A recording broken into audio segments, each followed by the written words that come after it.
First story is titled, Am I the a-hole for refusing to take in my half-brother after my dad kicked me out when I was 7 months pregnant? I, female 32, lost my mother when I was young. My dad met my stepmom and got married to her shortly. I have a half-brother and we grew up together. I was dealing with issues and resorted to the outside for support.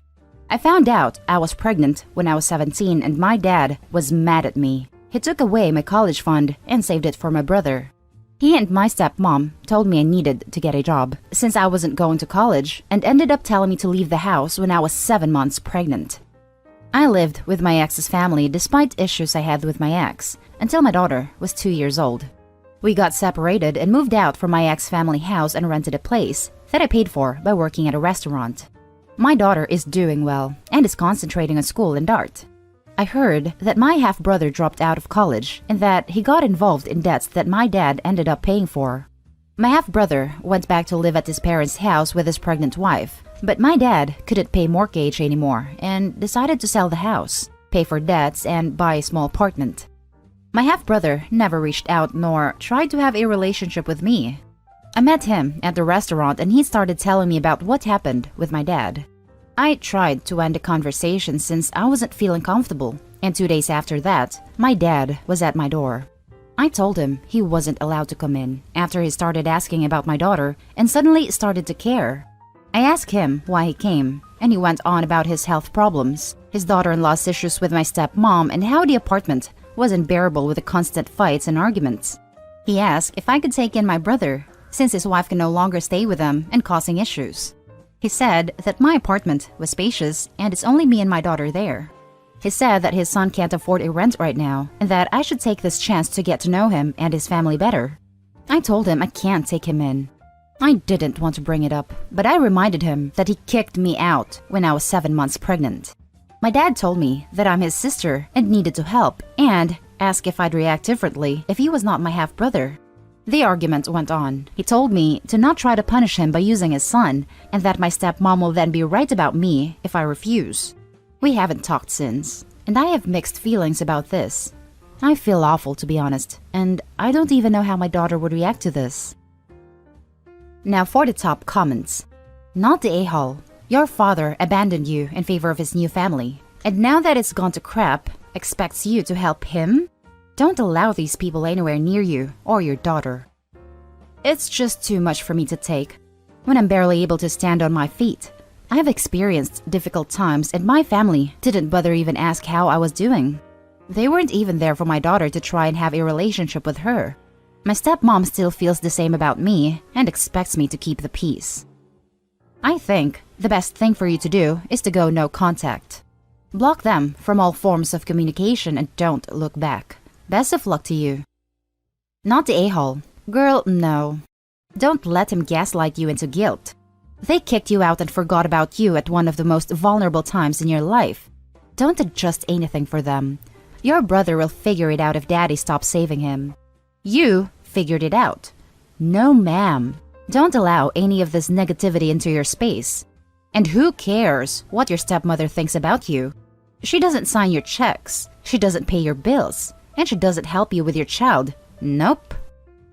Yeah, brother can go to a homeless shelter or something.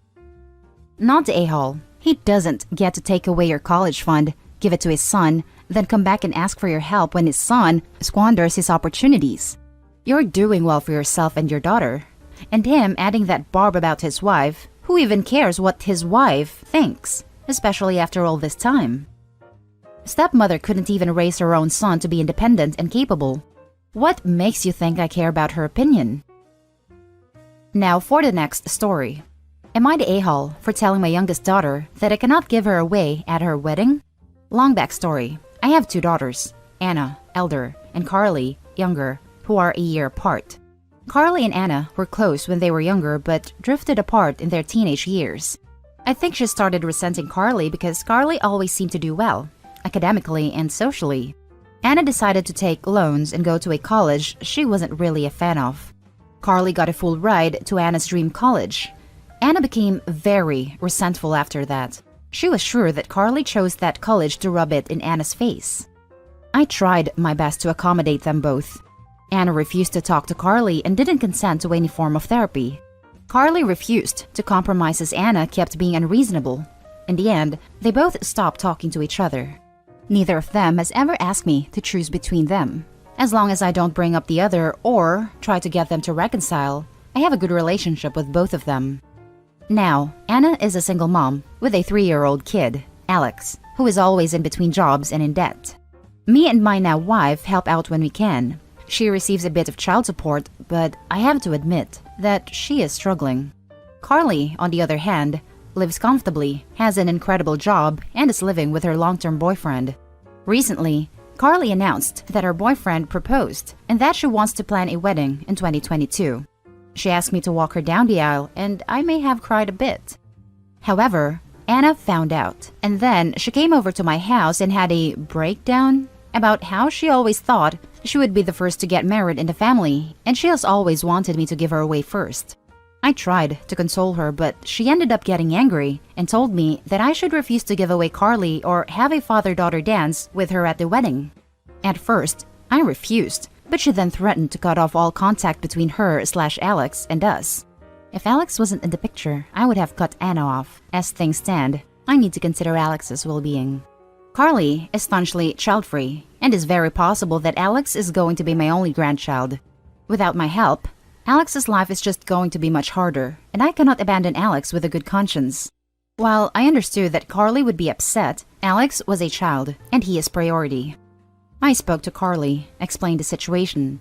I told her that there was still time, and I would figure out a way to get Anna to change her mind. If not, I still promised her that I would still be very involved with her wedding, except those 2 things. Carly just laughed and told me not to bother with her anymore and told me she wasn't going to invite me to her wedding. I definitely know that Anna is an a-hole putting me in this position. But am I the a-hole for expecting Carly to be more understanding? Now for the top comments. You're the a-hole. You're letting your daughter and her selfish wants win. You're not choosing Alex. You're choosing Anna over Carly. Shame on you. If I were you, I'd call Anna's bluff. She sounds like she's not doing too hot in life. My guess is she'd go no contact for a week before realizing she needs all the support she can get. I agree with this assertion. You would not be abandoning your grandchild. Anna would be purposefully taking him away from you. Sounds a bit like you were just giving in to the daughter who throws the biggest tantrum. It sucks to see parents choose the selfish, bratty kid because of the grandkids, yet throw away their other daughter who is obviously not as important as she isn't providing you with grandkids. You're the a-hole. Stop rewarding bad behavior. Carly deserves to be walked down the aisle by her dad. I would also be prepared to bet that if Anna ever gets married, she will still expect you to walk her down the aisle and throw a tantrum to make it happen. You're the a-hole. Holy crap, are you the a-hole? Your oldest child has been an abusive monster to your younger daughter for the better part of her life, and as you've described it here, you've been complicit in it. The fact that you would even remotely entertain Anna's insane demand, grandchild or no, shows how unsupportive you've been. If you want any hope of keeping Carly in your life, tell Anna she's being ridiculous, and you're not going to allow her to dictate the terms of your relationship with Carly. Jesus Christ, I can't believe you need someone to tell you this. You're the a-hole 100%. Neither of them has ever asked me to choose between them. Well, Anna just asked, and you gave in to her immediately. You just chose your overly jealous daughter over what? The one that was more successful? Carly's being punished because she was better in school, more social, etc.? How is that fair? And using your reasoning as Carly will never give you grandchildren, is that the price of love to you? It sounds like Anna has been throwing herself a pity party because she doesn't want to come to terms with the fact that she is different than her sister. Not worse or better, but different. And you just validated her not coming to terms with that. I'm glad Carly uninvited you from the wedding. Who treats their daughter like that and still expects to be in their life? Now for the last story. Am I the a-hole for not following ex's wishes to not be involved with my son? Well, she was technically a fling, but I'll still say ex though. Anyways, I was a young and dumb 18-year-old who thought I was so cool for hooking up with an older married woman. She was 30, and that was considered older to me. I admit, it was not my proudest moment, but I was going through a bad time in my life and was making a lot of reckless choices. Things ended after 3 months and didn't hear from her again. Don't think I'll have enough characters to explain the whole story, so I will need to keep it brief. I found out we had a son together, Jay, who's now 20. He knew about me for years and found me. Her husband found out she cheated as soon as she got pregnant, but still stuck around while Jay was growing up. I never had a clue about his existence until now. When Jay reached out, he just wanted to get to know me, so we met up. From there, we started talking more regularly, and I learned about his home life. Jay doesn't get along with his dad at all, felt they were never close for as long as he can remember, and there was always this detachment that he didn't understand until he was told the truth. The more I spent time with Jay, the closer we became. It's made me feel sad, honestly, that I couldn't be in his life sooner, and feel like I missed so much. We talk to each other regularly, and he comes to my house almost every other weekend. Safe to say, we've bonded quite a lot. A couple nights ago, I was contacted by my ex, and she told me Jay has completely pulled away from her husband and doesn't want to speak to him. She feels my relationship with Jay is what's causing this and asked me to limit contact with him. When I refused, she berated me for causing them problems and said I don't even belong in his life when I've only been a dad less than a year. I ended up getting some things off my chest that I didn't get the chance to do before since finding out I had a son. Our fight didn't get anywhere, and I haven't spoken to her. I did talk to Jay about this, and he said whenever he visited, they fought, and Jay got tired of his controlling behavior. Turns out, they were also fighting because of the fact Jay was spending more time with me. While it makes me feel good that my son wants to spend time with me, I do feel guilty that it's caused him to distance himself from my ex-husband. I feel like my presence has made their strained relationship worse, and I don't know if I'm being a selfish a-hole here by not limiting my involvement. I have encouraged Jay to speak with him, but he seems set on not wanting any more to do with him. Now for the top comments. Not the a-hole. He deserves a relationship with you. It's great. You welcome him with open arms and are treating him with honest and caring respect. It's clear he doesn't get enough of that at home. Also, don't blame yourself for being young and dumb. You were only 18, and she was the experienced adult who should know better. I wonder what people would say if it was a 30-year-old man who impregnated an 18-year-old. Edit. In case it wasn't clear, my last comment is to imply that this woman sounds like a predator. 18 is so young, and I hate that OP blames himself when what she did was very shifty. As for the strain on the marriage is from her cheating, she should have known your son would come and find you eventually. Sounds like your son's mother and her husband thought, as long as you weren't in the picture, they could pretend to get past the cheating. Not the a-hole. Your son is a grown adult and can choose to spend time with whomever he wants. If his stepdad did a better job bonding with him as a child, then maybe he wouldn't cast him aside like he is doing now. This drama is on them. 1. The mom cheated with Opie. 2. Her husband stayed with her and resented a fair baby. 3. The mom never told Opie he was a dad, then gets all pissy because he's getting involved now and only knew him for a year, because he only learned of his existence a year ago. Yeah, I think this drama is on them sums it up pretty well. Not the a-hole. Wow, you have done everything right and nothing wrong. Sounds like Jay unfortunately has a bit of a toxic life at home. Jay is a grown man and can make his own choices. I feel sad for Jay that he has felt that detachment from his, let's call him stepfather, but realistically, Jay should be and feel supported to get to know you. I know this as a dad. If I was in his situation, I would support my son to meet his bio dad. Hopefully that made sense.